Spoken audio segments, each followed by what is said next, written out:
Assalamualaikum warahmatullahi wabarakatuh. Perkenalkan, nama saya Anka Ferreira dan Revi dari kelompok 6 dari program studi Pendidikan Guru Sekolah Dasar Fakultas Keguruan dan Ilmu Pendidikan Universitas Langlang Buana. Pada kesempatan ini saya akan menjelaskan materi mengenai pengertian, klasifikasi, karakteristik, dan faktor penyebab tunagrahita untuk memenuhi nilai mata kuliah pendidikan inklusi yang diampu oleh Ibu Nofrita SPDI MPA.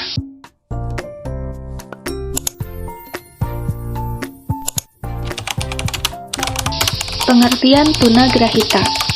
Menurut Wikipedia, tunagrahita adalah kondisi di mana seorang individu mengalami keterbelakangan mental atau dikenal juga retardasi mental atau mental retardation.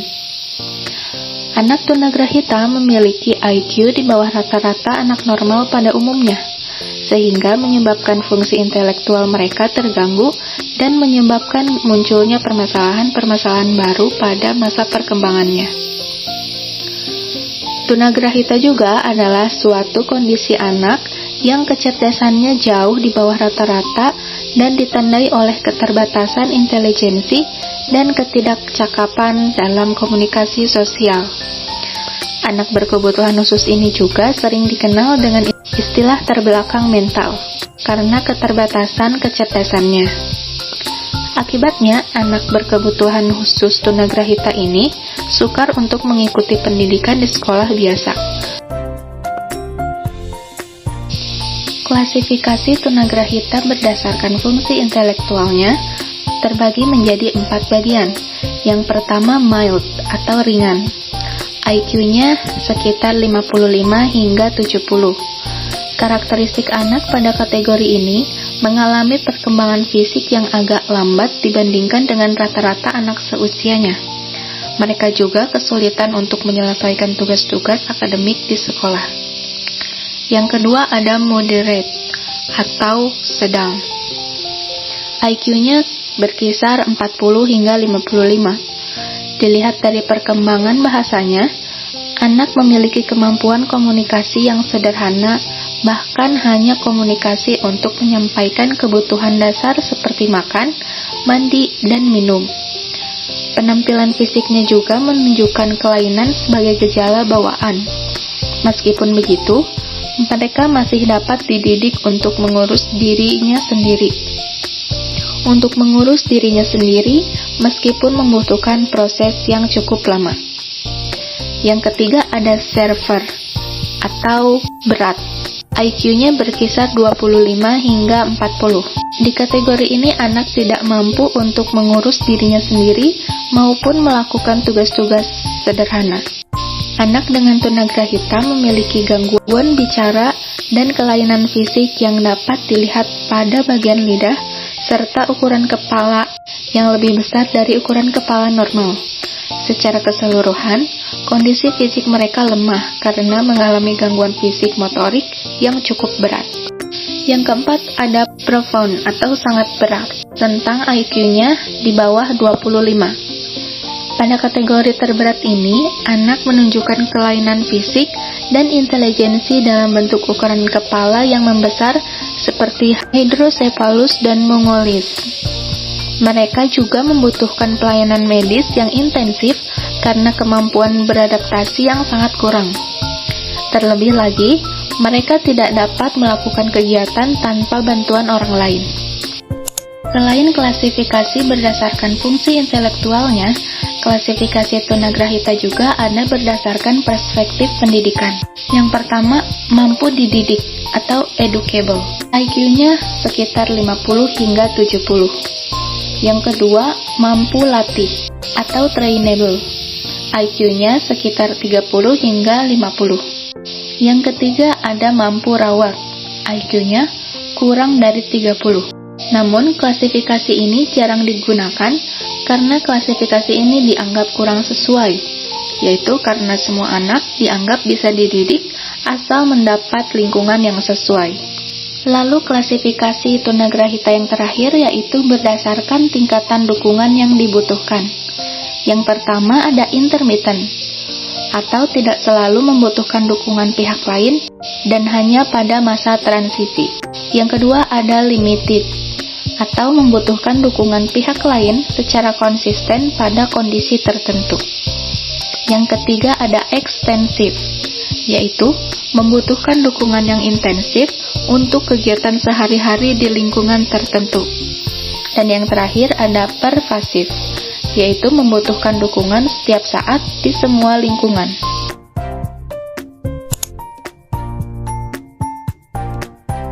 Pembahasan selanjutnya yaitu karakteristik tunagrahita. Karakteristik tunagrahita secara umum ada retardasi mental. Menurut American Association on Mental Retardation, retardasi mental yaitu fungsi intelektual umum di bawah rata-rata secara signifikan atau di bawah 70. Retardasi mental juga mengalami hambatan fungsi adaptif berdasarkan budaya setempat. Retardasi mental juga terjadi sampai usia kronologis 18 tahun. Yang kedua ada developmental delay atau keterlambatan perkembangan umum pada anak.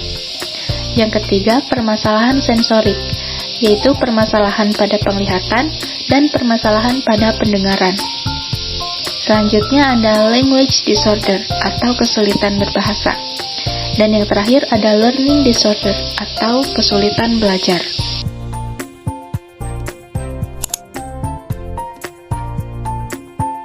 Faktor penyebab tunagrahita. Faktor yang pertama adalah prenatal atau pertumbuhan dan perkembangan janin dalam kandungan. Yang pertama kelainan kromosom yang diakibatkan oleh Down syndrome 47 kromosom, Fragile X syndrome. Yang kedua gangguan metabolisme dan nutrisi yang disebabkan oleh wabah penyakit. Yang ketiga infeksi pada ibu. Ibu mungkin terkena rubella, sipilis, HIV/AIDS, toxoplasma. Yang terakhir, dan pengaruh lain yang tidak diketahui atau hidrocephalus. Faktor yang kedua yaitu postnatal atau pada saat proses kelahiran dan baru dilahirkan. Yang pertama, prematur, berat badan, dan komplikasi saat kelahiran seperti sungsang, kejang, trauma kelahiran, dan gangguan pernafasan. Faktor yang terakhir adalah pasca natal atau setelah lahir.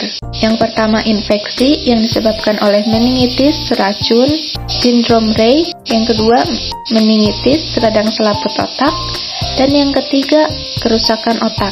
Selanjutnya, mari kita saksikan cuplikan video kunjungan ke SLB Binakasi pada kelompok anak tunagrahita.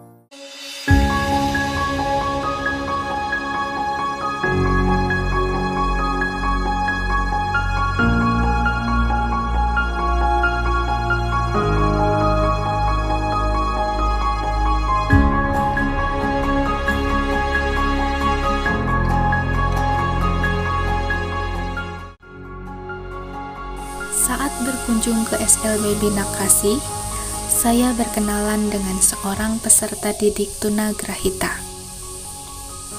Namanya Isa. Usianya sekarang menginjak 9 tahun.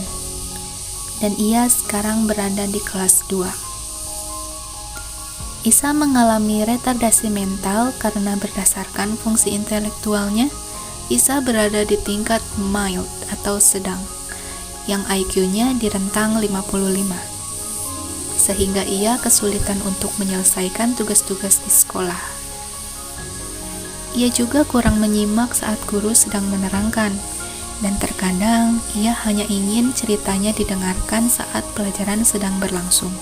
Untuk permasalahan sensori, penglihatan dan pendengaran Isa cukup normal, dan ia juga dapat berbicara dengan baik. Walaupun bahasanya terkadang bercampur dengan bahasa Sunda, yang mungkin bahasa Sunda menjadi bahasa sehari-harinya di rumah.